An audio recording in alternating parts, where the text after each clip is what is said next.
welcome back on a beautiful Wednesday morning. We've got some GAs to talk about, and we're going to do a map tier list of the competitive maps. Let's get right into it. Here's the gentlemen's agreements. The whole list, I want to go through them just in case people don't know them. The gentlemen's agreements are what the pros decide to gentlemen agree. We will not use it, and no one can use it in competitive.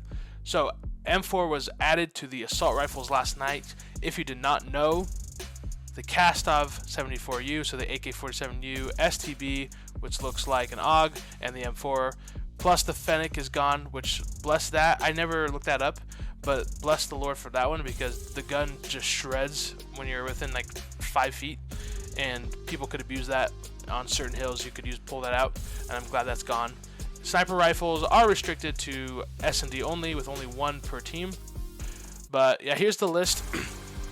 And I kind of want to give my opinion on that real quick. Is with the M4 being GA'd, I actually do not think it's that big of a deal yet.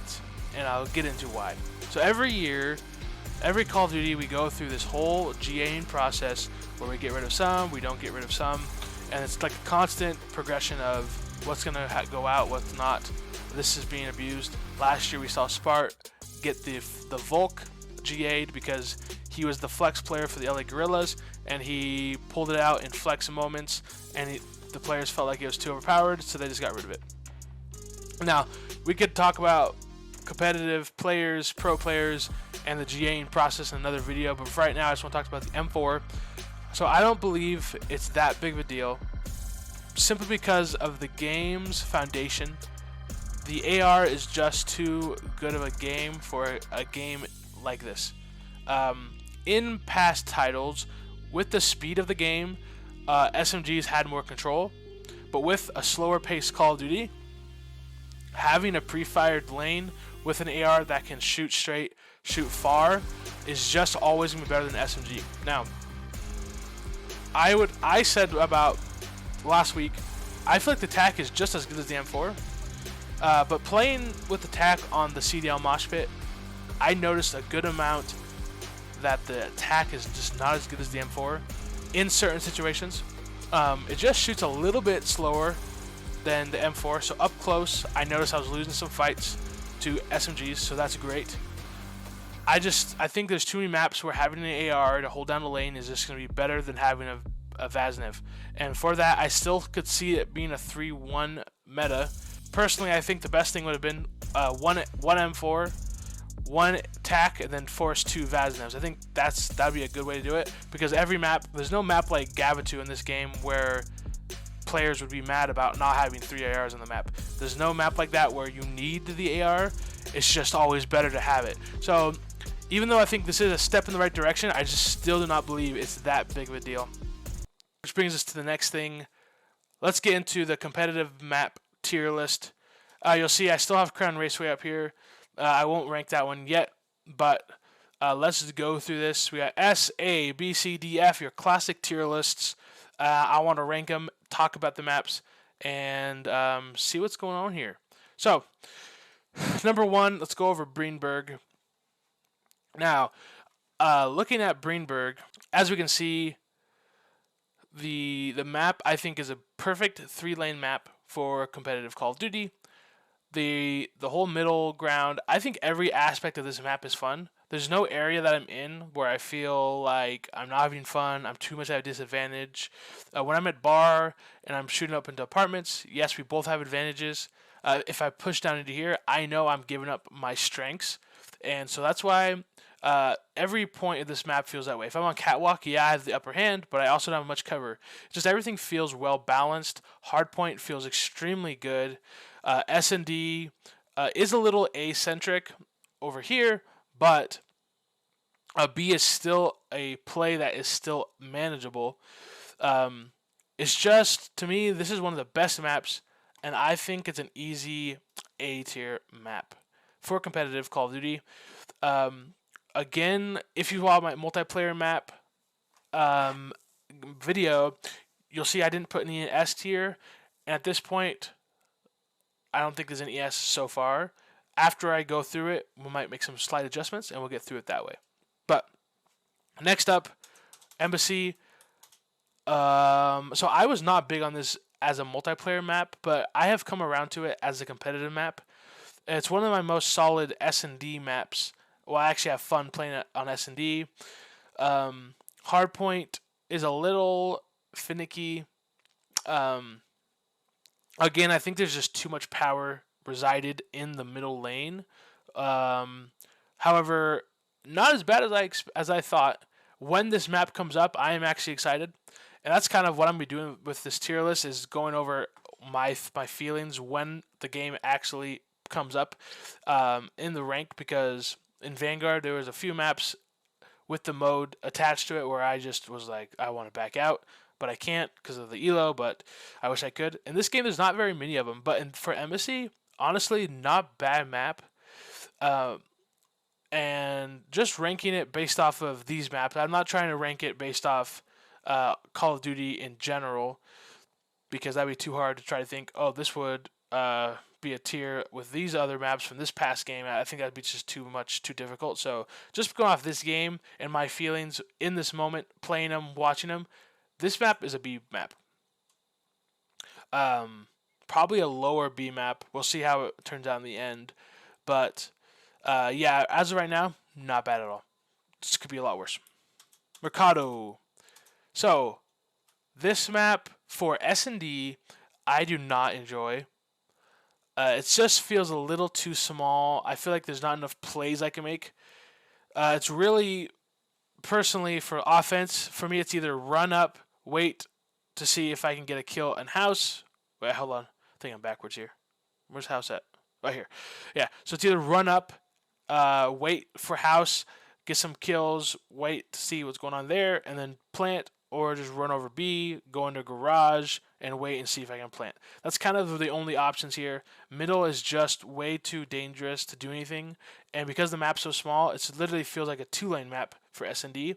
So I think it's probably the weakest S&D map in the pool.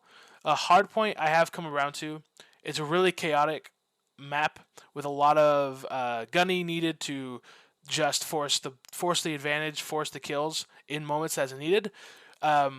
And I just feel like Mercado is a C map. I'm tempted to go down D, but at this point, I'm going bottom, low C, possible D, but probably C is probably what I'm going to say. Next up, we got Crown Raceway, which I'm actually not going to do.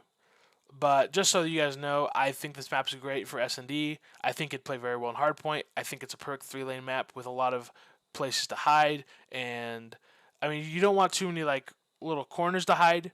But because the game's loud, I think it works. And this would have been like an A map if I ranked it. But we haven't played enough of it. And, just not playing it just doesn't give an accurate enough picture. So El Asilo, I know this map kind of gets some hate. But on Control, I actually have been having quite a bit of fun. The only time I don't have fun is when a 4-kill comes in and I spawn back and I have to race over here and I just feel like the time's going too fast. I think for this map, either cutting out the edges or making the control time, taking down the ticks should be slower. If one of those two things happen, I think this would be a great control map. I think it's fun to go up on top satellite and watch over while having someone top here and watching over. I think there's just some good lanes to watch. And when you're coming into a situation, there's not too many angles to worry about where you feel stressed. You don't feel too overloaded in this map. I feel like when you're coming up, it's either look behind boxes, look behind one of these corners, up top cat or satellite. So you're kind of like, as you're coming up, you're watching satellite, you're watching cat. And I just feel like it plays pretty well in Control. I haven't played much S&D yet. I probably played like 2 matches, but I think it plays well again. I think I was kind of slightly high on this for the multiplayer map I did, but for competitive, I'm going to give this a B map. I definitely do not get mad when I see this map come into play, which is always a great feeling. Okay. Next up, we got El Bagra Fortress. This is all I got to say. Here's a spawn. Here's the spawn, okay? So in this spawn, You have this entrance, this exit, I guess, exit out of the spawn. You have that exit, and then you have one into trophy. So that's only 3 exits. Here on this one, you have bottom art, close, open, outer. You can go through any of these windows. You just have the whole playing field to play. Here, you're literally cut off to this. What would make Albagra good is if this was opened up. It just open up the map. Like bring out this, have 3 lanes, have an actual 3-lane map. This is a 2-lane map. Have an actual 3-lane map. So they can come out through here, here, or here, right? And it comes over. There's like a pavilion over here or something. This would make this map, I think, actually pretty darn good. And then maybe expand it out just a little bit so the travel time from here to here is longer. Just expand it, bring a 3rd lane in, and then you got yourself a dang good map. Because they're trying to act like this is a 3rd lane when it's not. You could literally hold down. I know everyone says it if you watch the streams. You can hold this entire map right here on this cutoff. Have someone watching M4 here, M4 here, M4 here. It does help a little bit that there is this bottom lanes in the trophy room that you can come out here, which does make it a little bit harder because you could just have an M4 watching here and here, and it's over.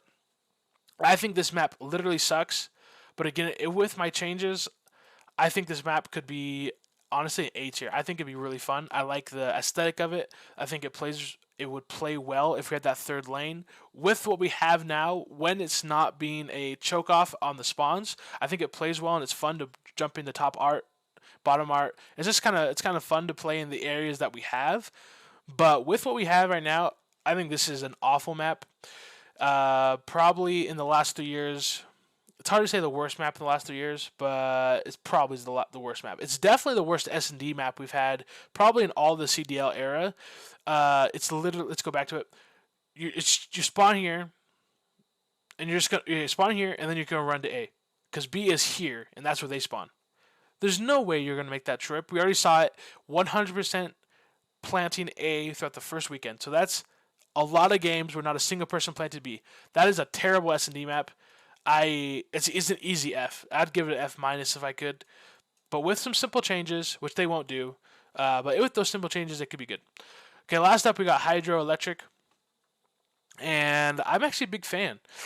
Patrick Price, Patty P, whatever his name is, Pat from the flank said, for competitive, they should change the entire vibe of the map and make it a winter map and just freeze over the water. If they froze over the water, I would give this an A with Greenberg. But because of the water, not being able to see sight lines, in Call of Duty, there needs to be 3 lanes.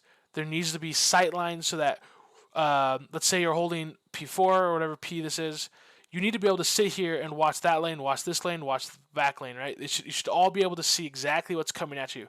The water takes that out of the equation. Now, I think this is one of the best multiplayer maps. I think it's fun for that aspect because who cares? But for competitive, if the water was frozen over, or at least the inside water, I think the outside water could stay because you can usually see what's going on there. But if that frozen, it'd be an A tier map with Greenberg. I think it'd still be below it. But as of right now, it's still one of my favorites, and I'm going to give it above a B. Middle B is what I'm going to give it. I still think it's below Embassy. I'm still let's play with this a little bit. I like Hydra. I do. It's just the water kind of pisses me off in certain points. If someone breaks our spawn, if someone gets spawn on the hard point because they were watching it, I wasn't, because I can't see them in the water. It's just those moments that annoy me. But without the water, it just plays so well. I like it a lot. You know what? I think I like LC a little better than Embassy, actually. For what it does, it's more fun. Hardpoint is better, but for what it does, I think I like it better. And then that feels good to me. Yeah, there's no S tier maps in this game yet. I mean, I don't know. Greenberg might be a map. Okay, let's stop now and let's play with it. So, Greenberg might be a map that I like Greenberg might be a map that transcends Modern Warfare 2. It could be a map that I always want to play in future Call of Duties because I just think it plays well enough. Where I have enough fun on every game mode, feels fun and light and good, and I like the aesthetic of it. This could be an all timer. And you know what? I'm gonna throw it in S. Nothing. None of these are A. Uh, Definitely all B. They're all good. This one's good, but it's yeah. I'm gonna give it it's gotta be C. And then this is definitely F. I think this is a perfect competitive maps. Thanks for watching, and please feel free to like and subscribe and watch some other videos from Midnight Release.